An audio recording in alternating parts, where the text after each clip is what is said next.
Today we're going to talk about the origin of Rampage. You are now watching WhoDooTV. Welcome to WhoDooTV. I'm Hoosier. And I'm Jared. Today we are talking about Bloodshot Salvation number 4, The Origins of Rampage. This is written by Jeff Lemire. Art is by Mico Suayan, and the colors are by Diego Rodriguez. If you like videos like these, make sure to hit that subscribe button so that you can know when our videos are coming up. And if you like this particular video, hit that like button. We're going to get into some spoilers today, so read this book if you haven't already, put us on pause, and join us on this adventure that Jeff Lemire's been taking us on.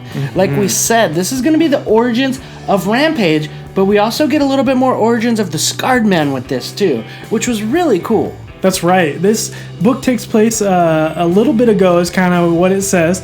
It's about two boys named Danny and Pete.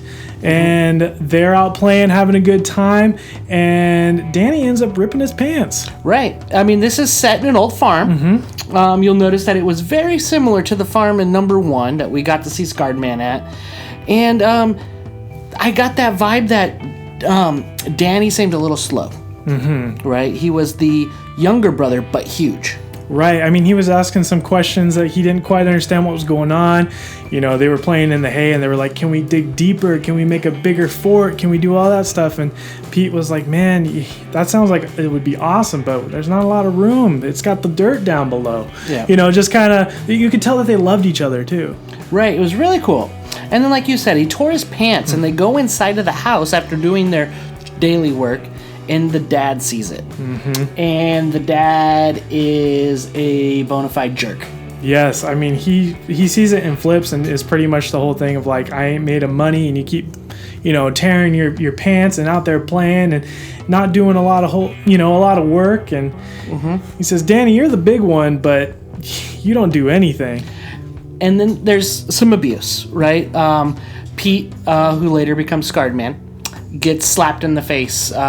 Danny gets thrown down in the cellar in that same basement that looks like Scarred Man served him food in number 2. And then Danny also gets kind of ridiculed for killing the mother. And it turns out that Danny's mom and Pete's mom were killed at Danny's birth, partly due to the size of him, because he's a massive person already. Yeah, that's right. And Pete loves Danny. I mean, it's his brother. It's the guy he hangs out with all the time. And he sneaks downstairs in the middle of the night and says, "Hey, Danny, do you trust me?" And Danny's like, "Yeah, of course I trust you." And the next scene we get is the barn on fire. Right. And the dad comes out and sees Pete doing this. And Pete tries to hit the dad over the head with the shovel to take care of the father. And Pete is pushed into the fire, and we see that flame kind of covering the face. And then actually Danny comes and saves the day for Pete. Yeah, Danny comes and pretty much finishes the job on their father. And that's kind of where we're left with them. And so at this point, we're brought back to the now part of the timeline, which we were left off in issue 3. The Scarred Man, he's getting ready to leave. He has a helicopter outside, and he goes down to talk to Danny. And it becomes apparent that Danny's been down in the basement ever since that incident. He's kind of made it up in his mind that anytime he leaves that basement, something bad's going to happen. And the last time he left that basement, he killed his father.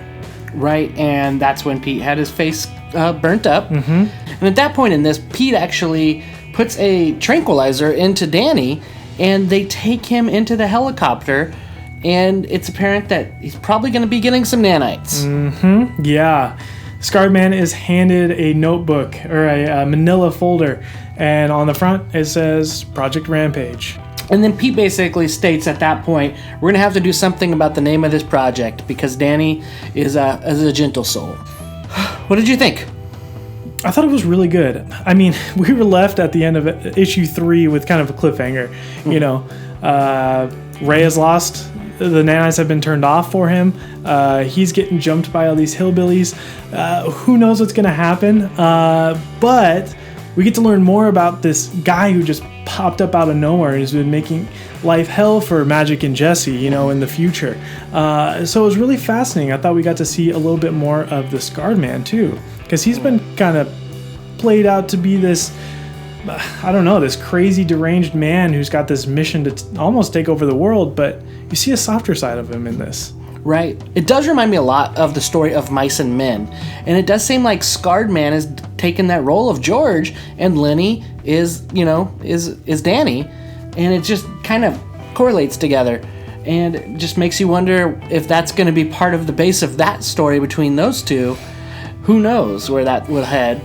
And, but ultimately when the story started going, kind of right when they introduced the two boys, it was like, okay, I get it. And it was kind of predictable from there. And especially when he ripped his pants and like, oh my God, don't tell him to hide it. It was kind of predictable of what's going to happen. Yeah, I agree. It was a little predictable, especially with the farm setting that we've seen so often in this story that's been connected to the Scarred Man.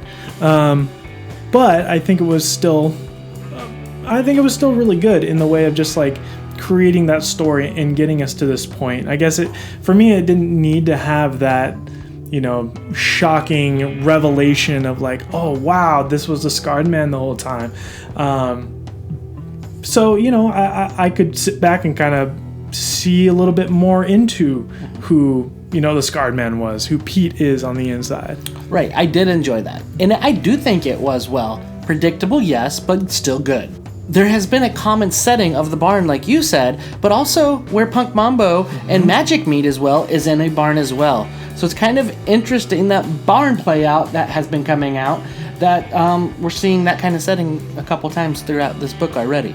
Yeah, it made me really think, like, is this the same barn we've been seeing everywhere? I almost wonder if in the future Punk Mambo's not in that particular barn. It's not, that meeting place isn't there. I'd be curious to see how that goes. Well, I think that's the same barn, though, that Scarred Man shot that calf in the first issue as well. So I don't know if that necessarily makes sense either. You know what I mean? That Punk Mambo would be in that same one, considering Rampage is searching for Magic and Jesse. But it is interesting. It's weird that they're all going to the barn. I mean, it could be, and this is just completely speculation at this point, it could be that place that, maybe deep down, Danny still holds that barn moment in his heart, and it's like the one place he won't go looking for him. I don't know. I'm just speculating here and thinking, because it is a recurring image, and yeah, we'll get the answer soon, though. Right. I'm sure of that. Right. But Mico is killing it in this art. All the way out through this book, there is not a bad page, bad panel. There's nothing that stood out to me like, oh, look at that panel. That was off. He did a great job. Yeah, I totally agree with that. I think everything looked really well. I mean, the lines were crisp. Diego Rodriguez's colors were on point. I just think this was a book that really comes together and looks really, really good. So what are you giving it? I think overall, I'm going to give this one a 4. A 4. And the reason for that is just maybe the story. It wasn't a strong story. It was predictable. And I think there's a few pieces in here that Jeff Lemire can really build upon and take and run with, especially that last line of where the Scarred Man, he says, let's talk about the name of this project. My brother's not like this. It shows something in him that's still inside, that one loves his brother and two is a bit soft in there. He's not, it doesn't sound like he wants to create a weapon. And I think I'm going to be giving this a pretty high score, because I think it's great. The writing, I'm going to say about a 4. I do think the story itself is a 4. Like I say, predictable, but still good. But the art sets it up. I mean, there's at least, I have 4.75 for the art. So I think a total I'm going to be giving this is about a 4.25 as an overall score. Rodriguez and Mico kill the colors and the art all together. And there is some flushing out even more that can be done, I believe, in this. And we still got one more issue left for this arc. I believe it's going to be a 5-issue arc. Right on. And we hopefully get to see where Ray got left off at. And I kind of wish it would have went into that first and then came back to this.